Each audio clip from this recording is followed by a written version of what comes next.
Yo. Hi, everyone. Welcome to our event with author and screenwriter Yan, who is speaking from Berlin today. My name is Qinna Shen. I'm Associate Professor of German and affiliate faculty in film studies and comparative literature.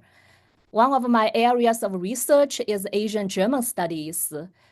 This year, I'm teaching an Emily Bauch seminar on censorship in Germany, China, and the US.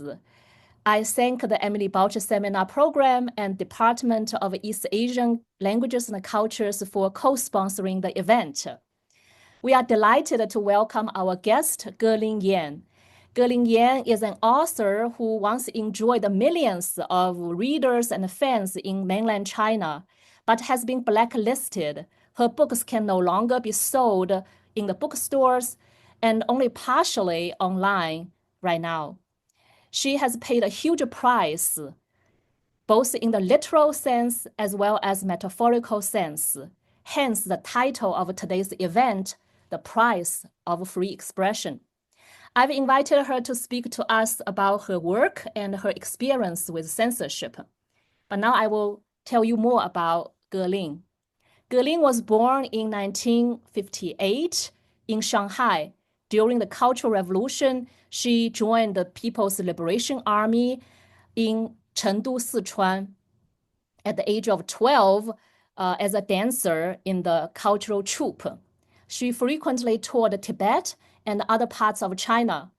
During the Sino-Vietnamese War in 1979, she worked as a war correspondent on the front.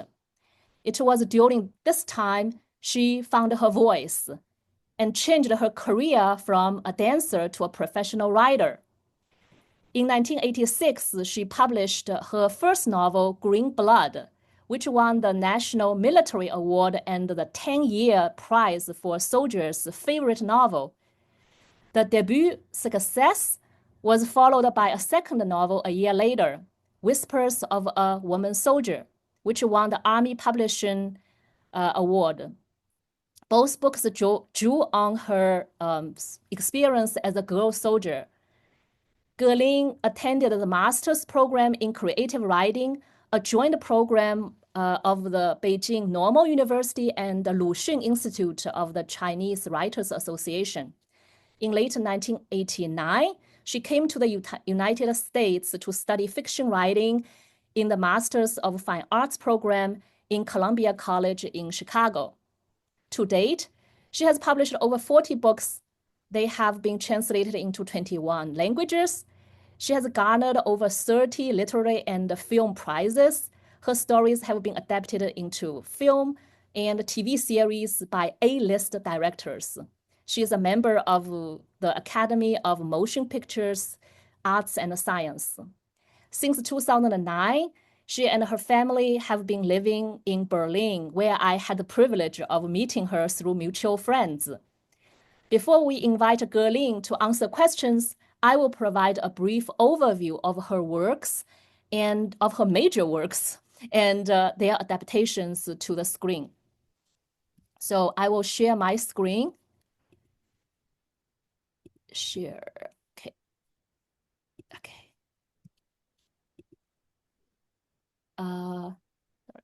I need, okay, I hope I don't do anything. Do you see my, yes? Okay. Yes, I see it. Okay, thank you for confirming. I need, there are things blocking my, I hope if I click okay, it's fine. I don't want to mess up. Okay, from the start. Okay, thank you.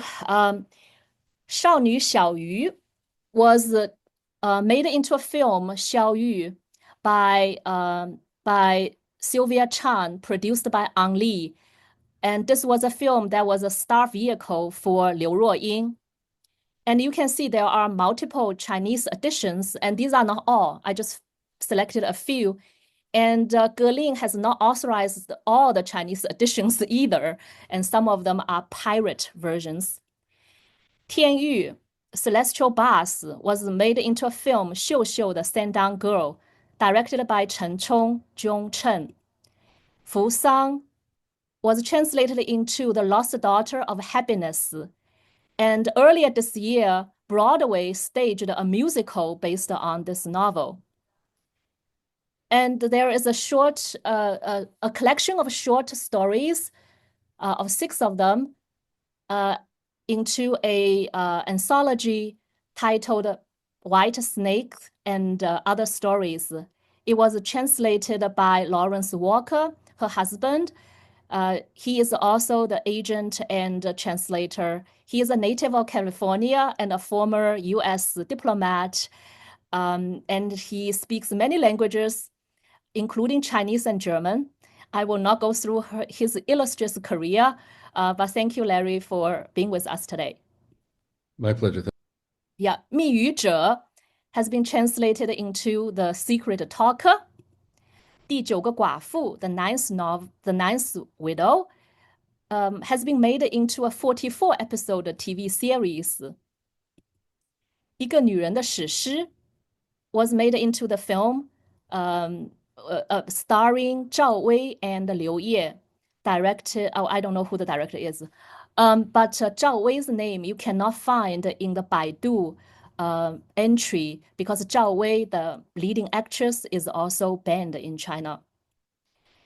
And that novel can be read in conjunction with the short story My Mother and the Small Fish, because that novel is also inspired by Gerling's mother's life experience.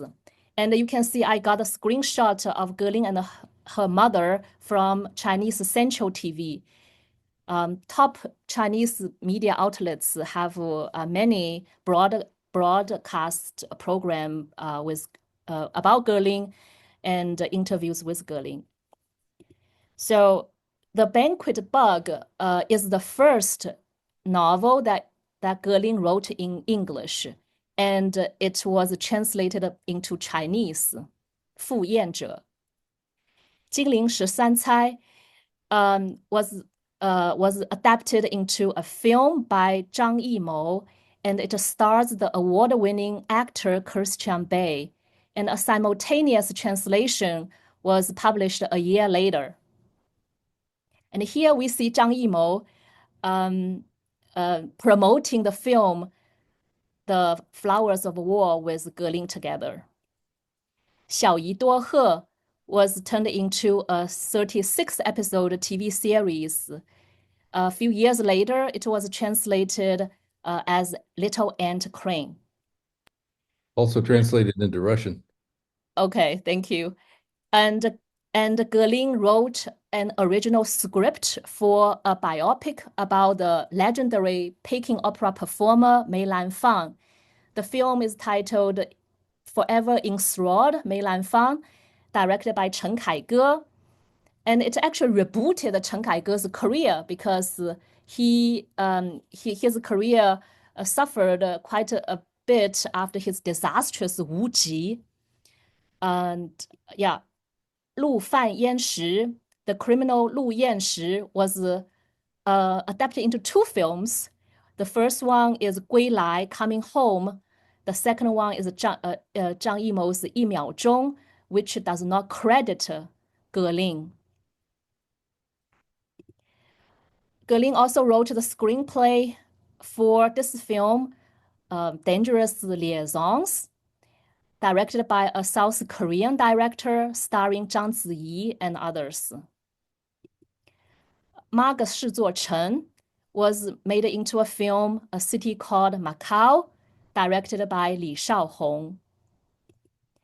芳华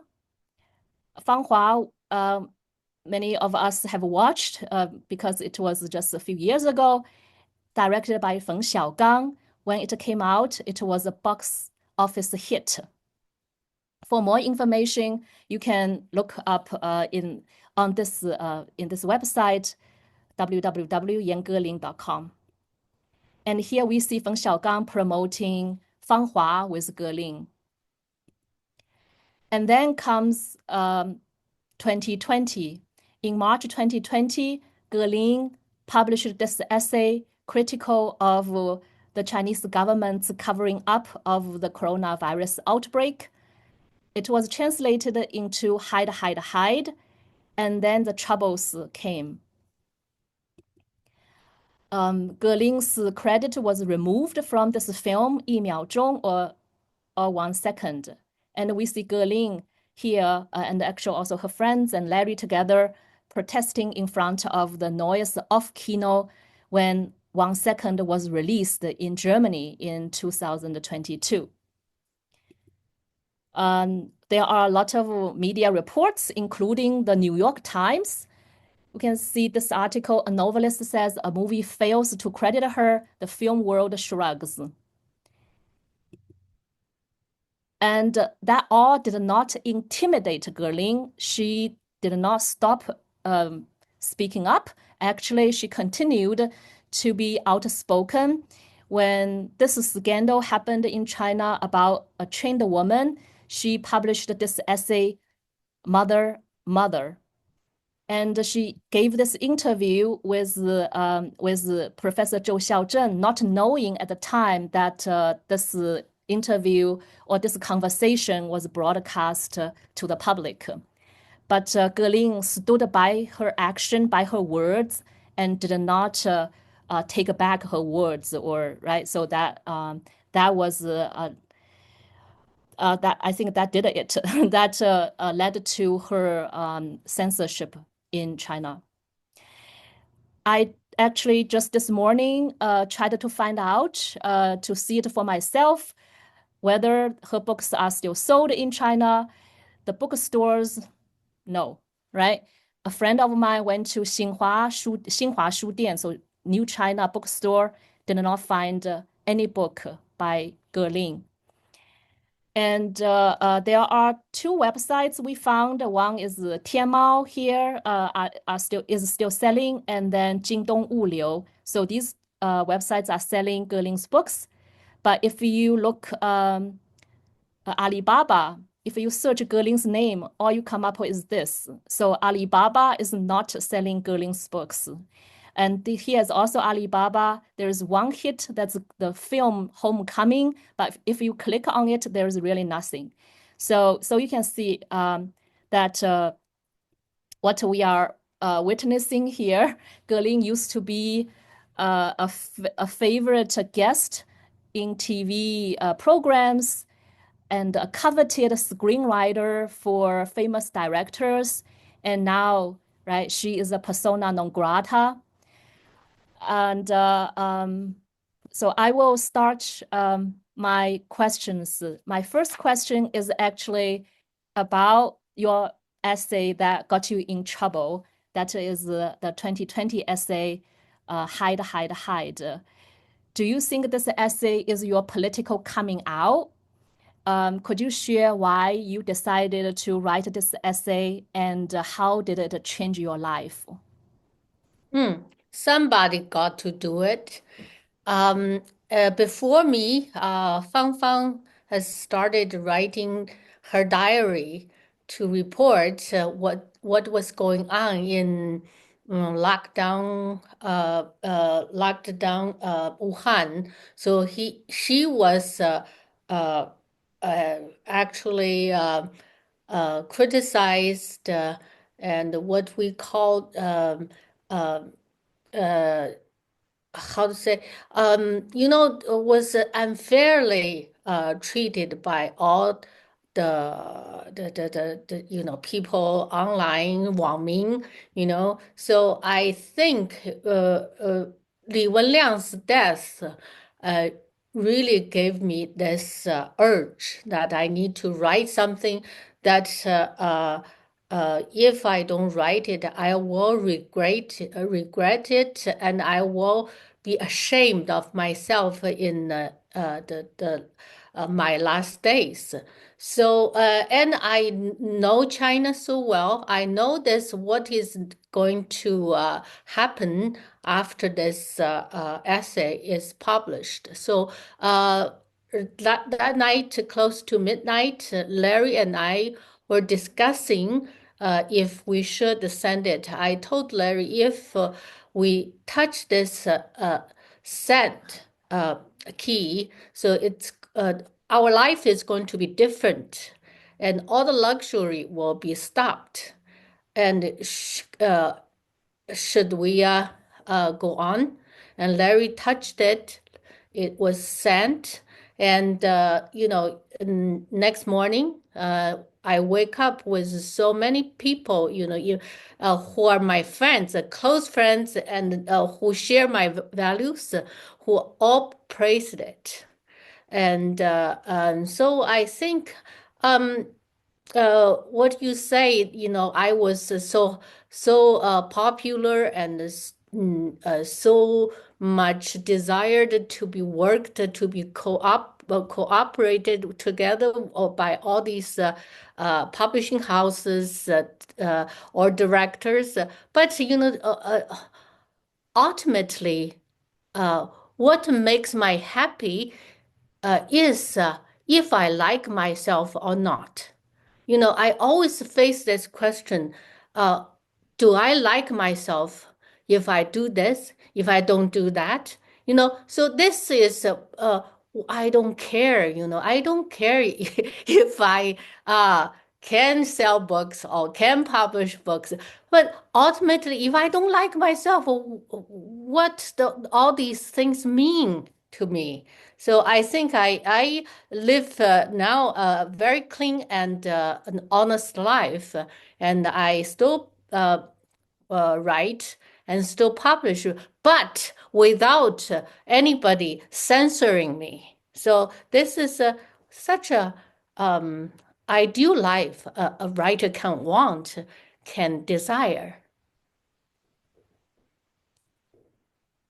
Yeah, so thank you very much. So a direct result is 1 second, right? So you were initially still credited in the script, and then Zhang Yimou was thinking, okay, we can still credit you by thanking you for your contribution without naming it what contribution exactly, but just vaguely mention your name. And then your name has to be scrapped entirely for the film to be released in China. And when it was shown abroad, it still does not include your name. And that's when you had to defend your right. Could you maybe say something in that regard? Yes, I think you can censor anybody within China, but any original works without the author's name on it, without author's credit on it, it's not even lawful. So mm, I was very, very angry. I was angry with the producers, but I understand Zhang Yimou. He spent so much time and energy and creative energy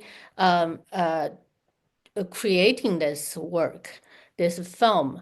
And if he could help, he would help putting my credit on the film.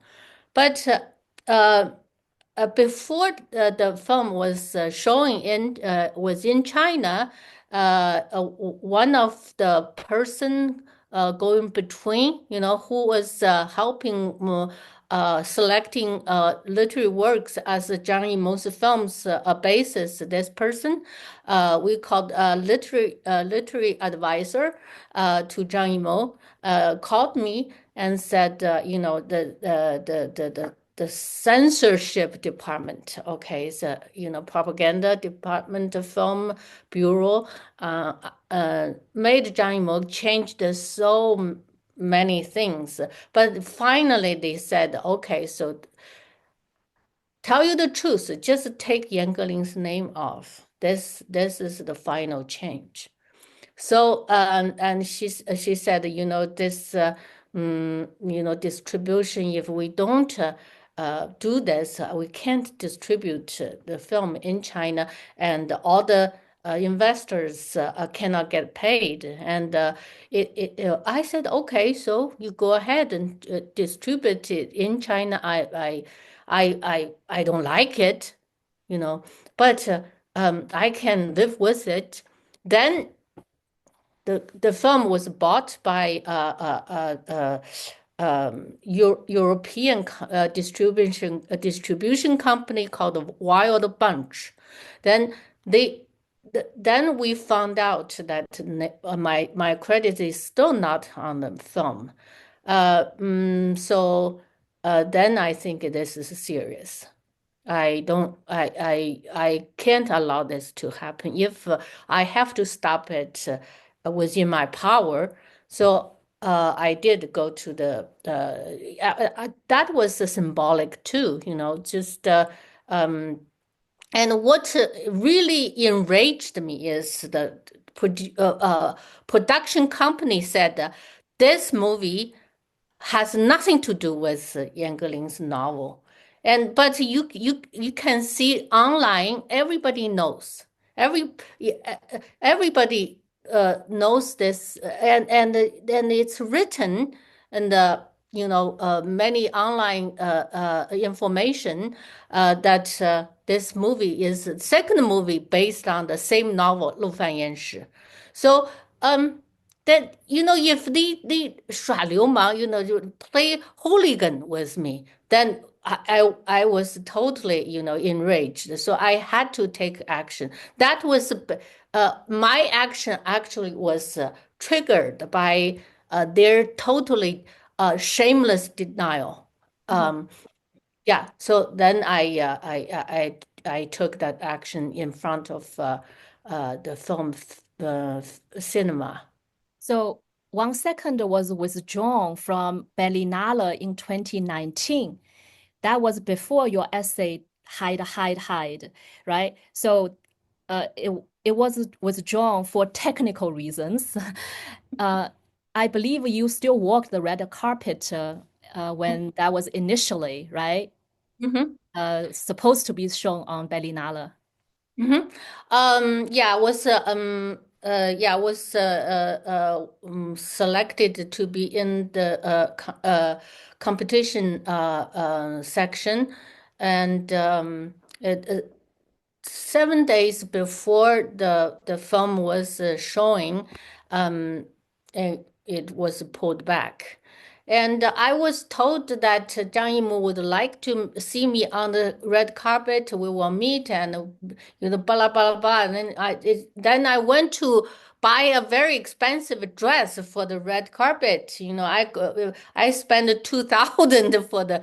Then after they gave me the to tell me that then I know it's not going to show, and it was pulled back and gave a very slim explanation. I said, "Oh my God, I have to return this dress," and then I found that it's too late. I couldn't return. I was so pissed. Then it was all the evidences that I was invited to walk the red carpet with the crew members, with our stars. Then they said this film has nothing to do with Yan Geling's work. Can you believe this? This is totally 流氓, totally hooligan. Yeah. So there is a difference between literature and a film. Literature may not undergo as close scrutiny as a film, right? So what might have slipped into a novel may have to be cut in a film. And do you also see that things that you have already written, it is part of your novel, but it is cut or altered, as you said it, castrated or 阉割了, 被阉割了, so castrated from your work. So because in China, there is a film bureau, as you just mentioned, that has to approve all scripts and the final products, right? So the film definitely is undergoing more severe censorship than maybe a book. So could you maybe give examples of what you have written on but has to be cut in a film? Oh, it happens too many times. I cannot give you Maybe just one or two examples. Oh, okay. So what you just showed, the TV series called 小姨多鹤, which was very well received, and it was a kind of a piece of a classic TV shows in China. But you know, the point of this movie is this family first, this Chinese family first exploited this Japanese girl left by the Japanese pioneers who, took farms in Manchuria. And so they went, and their girls, their women, their kids were left behind. And this family was protecting this girl and also exploited her to make her a secret mother of their because the first wife cannot give birth. So then its whole point that the family going through all these years of political campaigns, famines, with this hiding this Japanese woman, Tatsuro, and then the TV series changed this Tatsuro, this Japanese girl, in the end into a Chinese girl. This is what I call castration. You know, it's a boy, then you become girl. You know, it's Japanese. It become this whole story becomes meaningless and absurd. Don't you see? You know, the family going through so much hardship and took pain to hide this and cherish this Japanese woman in the end because they suffered together so much together. It's one of their own, this Japanese woman. So when I was in the interview asked by the journalists that what do you think about ending now? I said I'm speechless. I don't know. You know, I don't watch it. You know, and the journalist said we feel like food. You know, how you follow her, you think you shed so many tears and found out she is Chinese. This whole thing is like a 骗局. It's like a lie. Hoax, yeah. Yeah. Yeah, so this leads me to talk about the history part in your novels. I really like you choose the area Manchuria. My question is, I feel like you are a history buff because so many books have to do with the 20th century Chinese history, from the anti-Japanese war, right, in the 30s, and then the Liberation War in the 40s, land reform, also later 40s, to the 三反五反, or 3 antis and 5 antis in the early 50s, to the Great Leap Forward, late 50s, to the Great Famine, early 60s, and then the anti-rightist, anti-revisionist campaign under Mao, and then to the Cultural Revolution in the 60s. So your novels spans the 20th century and covers sometimes so many political events or historical events in Chinese history. My question, I mean, this is a bigger question. I may have to ask in a few parts, but can you maybe say something about the difference between the official version of the history and the history represented in your novel? You know, like how you represent history differently than the official version of history. I think my novels are more trustworthy, much much more honest. Sometimes you have to make fiction to tell the truth. You know, this is what the novelists do, like like Garcia Marquez. You know, those military. Larry, remind me of what kind of the country that was under military control, right? Well, many in South America, Yeah. military juntas, military Mhm. dictatorships. Yeah. No, Chile. Yeah, in Colombia. Brazil, yeah, Colombia in this case. Yeah. So they they wrote novels like 100 years solitude, right? You use that kind of metaphorical uh, um, uh, way to review the truth. So I think hiding behind my fiction, so-called fiction, I can be very truthful. I can be very brief. I can write so vividly. So and then I think that will convince people. But it's not my goal. My goal is I write these stories, use these stories as a great uh, vehicle of a peak, how to say, a 史诗 Epic. or Epic. epic. Epic.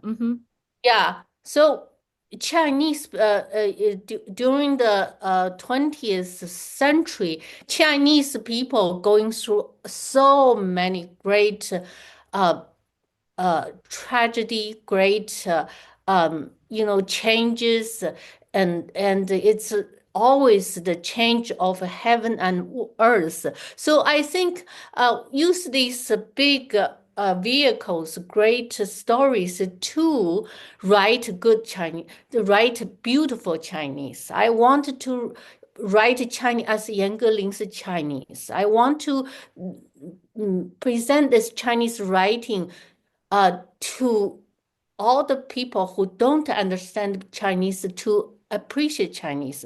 That's always makes me excited, always make me like a dream I want to realize. Thank you. So now comes the censorship part because you write history more truthfully, but that means it's censorable. The land reform, as Wang Xiaoshuai just made a film Above the Dust, which is banned in China. And To Live, for example, that my class has read, it touches on, the novel touches on the Great Famine. But then Zhang Yimou's film To Live has nothing on the Great Famine. But your novel, The Criminal Lu Fan Yanshi or the Ninth Widow, they have sections on the Great Famine and the land reform. I mean, these are all taboo topics. So when you write on these taboo topics, because you also want readers in China to read your novels, right? So the question is, are you afraid that your books may not be sold in China because you are breaking taboo? Mm, I think the best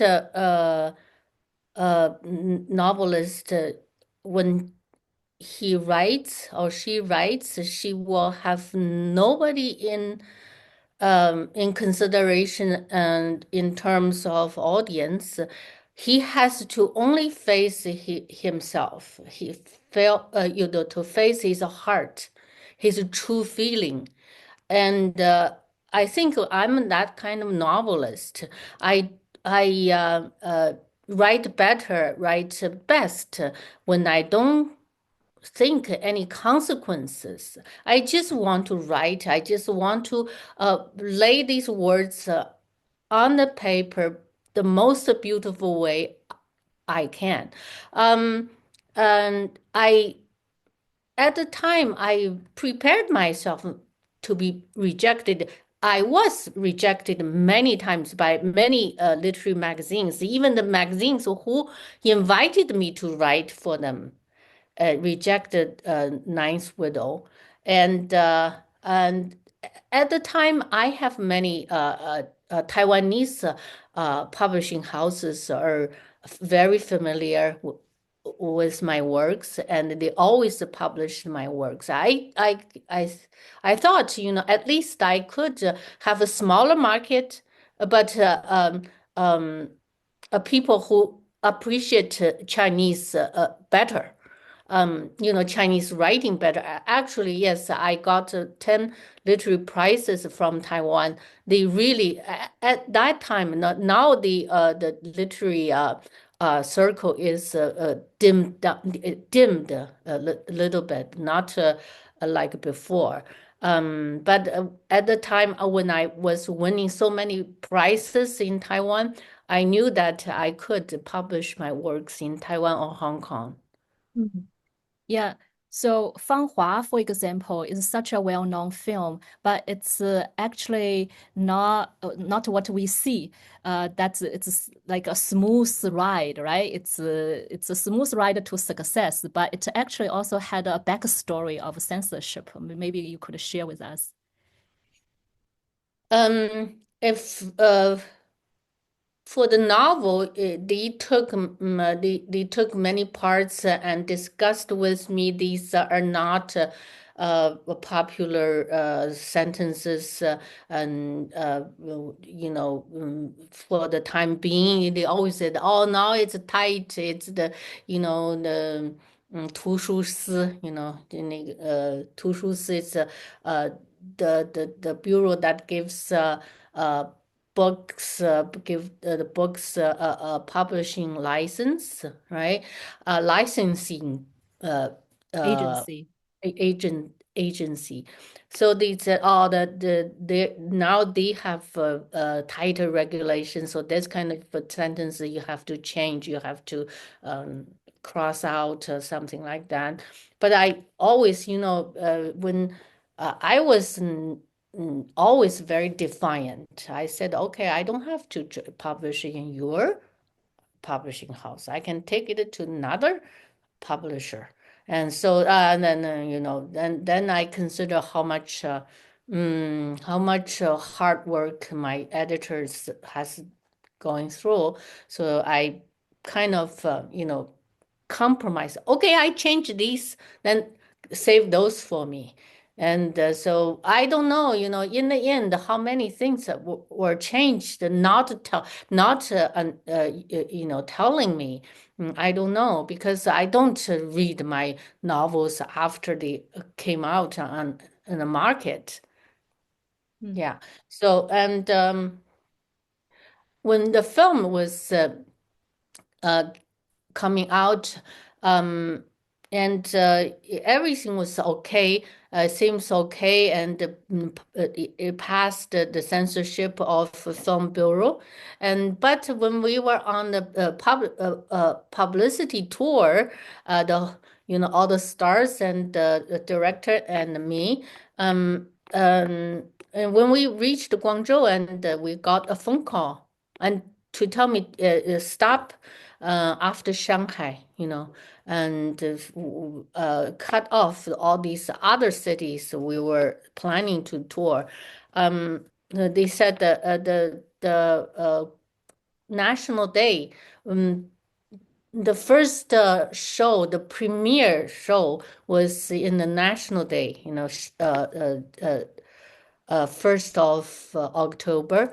But they said that this is not going to happen. You're not going to premiere on that day. And we asked the director, then when are we allowed to show? They said, oh, we don't know yet. We don't know. It depends on the changes. Or actually, what really happened was when we were showing the films in Guangdong province, all these soldiers and officers, the veterans who went to the Vietnam and China border conflict came to watch the movie, and they were so touched and grateful to the movie that that means the country didn't forget us. We thought we were we were forgotten. We were we were mistreated. So these soldiers came to tell us this, that, oh yeah, we were still remembered by the nation.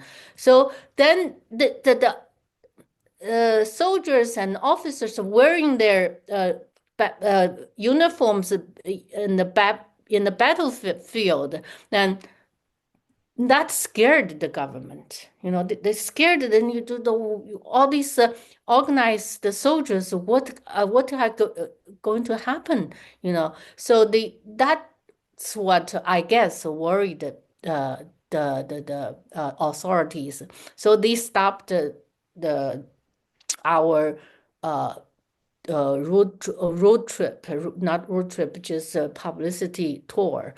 Then we were told not to tell any journalist, any audience why and who told us. So many people say, "Oh, their pre-sale is so awful." Then they had to take it out. Then we were just in tears. We can't tell them the truth. And so we all cried on the stage at the last show, because and on that stage, we thought it was the final and ultimate show we have there showing, and no longer this movie probably will be banned. So we were very, very sad. And but in the following months, the director changed some things around, and then we were told that the show is going to premiere on the New Year's Day. Yeah. Yeah. Okay. Thank you so much. So, oh my God, yeah, so many things that we did not know, and I have here your recent book, Milati. And this book was initially also supposed to be published in China, right? And then you were censored, you were banned, and no longer the Chinese publisher can no longer publish this book. And you published with your own media company, New Song Media. So what if it were published in China? What could have been censored? What could you have taken out? Because now you published it by your own company. I'm sure you definitely put those things back that otherwise would not have been published. Because it says this is the most free book that you have written. It's the first censor-free book you published as well. So maybe you can share what would have been missing. The book was much shorter. When I submitted the draft to the literary magazines, and after they got the order from their leaders and telling me they are not going to publish any of they're not allowed to touch anything I've written. So I said, okay, fine. Then I put back whatever I want to write, then like a Tiananmen Square event and all these afterwards, all these artists and the protagonist and all went abroad. So, and there's lives abroad. It goes on, instead of it was finished much earlier, like 40,000 words earlier. Yeah, so I put everything that I really wanted to write back into the work.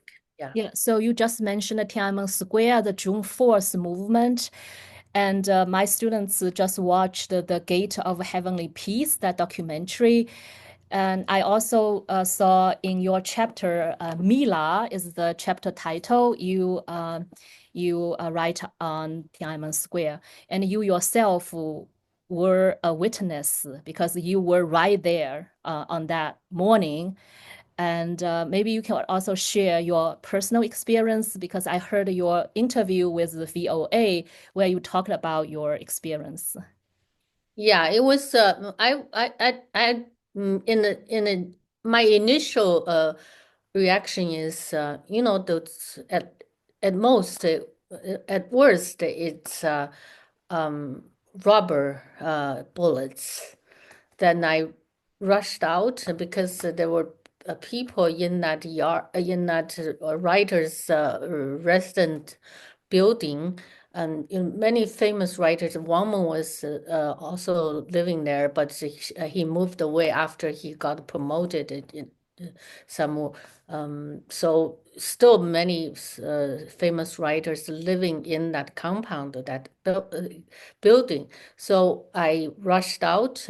My ex parents-in-law went to Beidaihe to have vacation. So their apartment was relinquished to me. So I was there sleeping. Then I heard gunshots, and because that place is so near Tiananmen Square, it's Hufangqiao, and when you go toward the north, you will reach Hepingmen. Then if you turn right from Hepingmen, you will go along. Then pretty soon you will reach Dong Chang'an or Chang'an. Okay, so I saw the back street connected to the Hepingmen or Xuanwumen. Some carts just driven so fast by, and I saw these bodies were dark. I knew why it's dark. It's blood. So that was like very early morning, something like 4 or 5, something like that. Yeah. So then I realized that I was in my nightgown and in my bedroom slippers. I couldn't go too far. Then I returned. Then I was totally shocked. I was in shock and tried to absorb this shock. Uses 3 days to absorb this shock. I don't know how this authorities can explain or any excuse they can make. Then I walked the next day along Chan Street, Chan Boulevard, and to visit each hospital, like Xuanwu 医院、铁道医院, the hospital of full of bodies. Yeah. So that's what I saw. So, yeah, so you And I also decided to yes. do my best to leave China. Yeah, so you also left China later that year. And because you were also a soldier in People's Liberation Army, right? Yeah, As a soldier for 12 years. It's such an irony. 13 years I was in the army, and I don't recognize this army was the army I entered because at the time, 71, I entered the army. The people had such a great respect to the army, soldiers, and we'd never have to stand in long line to buy things. Back then, the food and everything you have to queue up to get. But as a soldier, especially cute girl soldiers, all the civilian people give, let you have, you go ahead, so we were treated with great respect. I never realized that one day, years later, the army would open fire on civilians. So that was that was a nightmare. That nightmare lasted until today. Mhm. Yeah, because it's still a censored topic in China. So there is no dealing with that past in a way, right? So that's why this trauma cannot even be worked on or dealt with.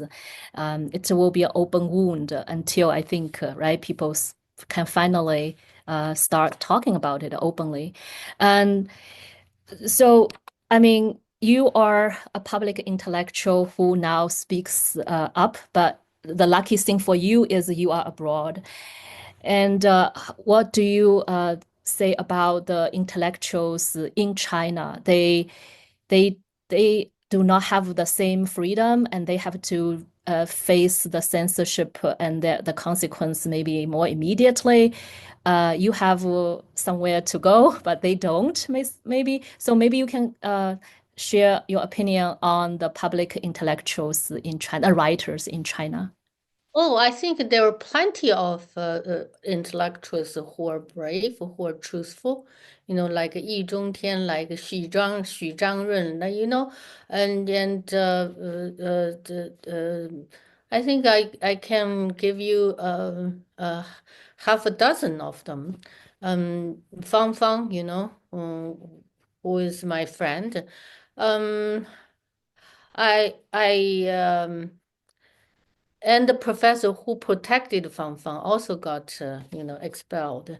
Um, I think I didn't do it without sacrifices. I used to earn probably 10 million every year 10 from million China. renminbi. Yeah, renminbi, 10 million, and I totally gave it up. I sacrificed it. I don't, you can live with less money, but you cannot live with less self-respect. Yeah. I have a question for Larry because I have more, but I think maybe we will give the audience member also a chance to ask questions.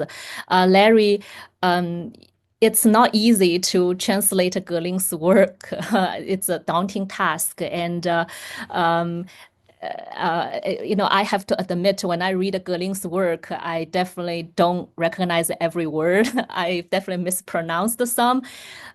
You are very courageous, but so maybe you can share something about translating her work.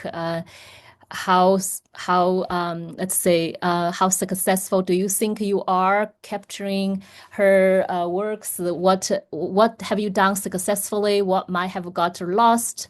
And a question from my student is how is Gerling involved, or to what extent is Gerling involved in the translation process? Trying to remember a question. First of all, she's not really involved in it very much. She reads the final work. A lot of times she does not like to go back and revisit what she's already done and just move forward on to the next work. So generally, I present her, unless I have questions along the way that are really very difficult to resolve on my own, I will go and approach her with them. What I try to do is recreate her in English. One translator, a translator of her work into Spanish, Nuria Pitaje Ledesma, says that essentially, if you're translating from an East Asian language, you're really rewriting it. What I use nowadays used to be I use a variety of dictionaries, usually for the Taiwan versions, traditional characters, and then go back to the mainland dictionaries to see what it really meant in mainland China. There's a program called Plico, in which I can put the text in, and I have 28 different dictionaries ranging from Chinese to Chinese, Chinese to English, Chinese to French and German, military, medical, Buddhist, and all sorts of things to get a full sense of the meaning. And so I go through and I generally make a a translation, which is a bit of pony with a lot of slashes. Essentially, I'll write various alternate versions of the same phrase on and on and on, and wondering sometimes how in the world am I going to render this into a coherent English text. But I think I'm a better editor than I am a translator. So by the time I get through all that and put in all my ideas and I look it over, it becomes obvious. And so I go through it. She has some places where there's very high level vocabulary that's hard to render. I sort of use the analogy of wetlands in California. If you build a housing development or a shopping mall in California on a wetland, what you have to do is buy another piece of land and flood it so they replace them with wetlands. So wherever she has a very high level word and I just cannot render it with an equally high level word in English, then I'll use the simple word. But other places I see where she uses a simple word, but I know that if she were writing in English, she would use a high level word and often does when she knows that word. Then I will replace it there so it comes out balanced in terms of the level of style. So that's sort of the process that I go through, and I hope that I've captured her meanings fairly well. Oh, also cultural things and inside references. I found originally when I translated, I'd put in footnotes. Now academics read footnotes and they keep them in. People who do novels and literature, I found to just take them all out, except in Europe. And so, in order for that not to happen, what I'll do is I'll sneak phrases in there that will give, like a subtitle, just enough information so that a Western reader can follow it. You and I speaking in English, if we say 9/11, you know, it either means the emergency telephone number or a terrible event that happened in 2001. If someone says Joiba in Chinese, they know that is the date of Japanese aggression in Manchuria, usually referred to as the Mukden incident and or the Marco Polo Bridge incident, I forget which. So I will put some things in there that will indicate what these things mean, and sometimes, such as for certain dishes, if I can't really render them, I'll go online and see pictures of them, and I'll use a certain amount of description, just enough so people get an idea of what it is that they're looking at in their mind's eye. Mhm. And you just recently translated the criminal Lu Yanshi, or have you? No, I Oh, finished translating that in 2019 and spent the oh, rest of the time with her former agent trying to get it published. With her current agent, it went through 6 publishers. Finally, one accepted it, but they don't really have the funds to do it. So that will be our next, our novel after next from our own publishing company to publish. mm, great. So, yeah, I will open up the floor for the audience to ask questions just in 1 minute. Since yeah, so I will just make my concluding remark before the audience asks questions. So we can see Gerling is not only a prolific writer, but also a writer with integrity, courage, and principle. She is a public intellectual who has shown her true colors in critical moments. As she said in interviews, she wants to be true to herself. She stands by her words and her actions, even if it means paying the price for open dissent. So we deeply appreciate you for that. And now I will stop recording.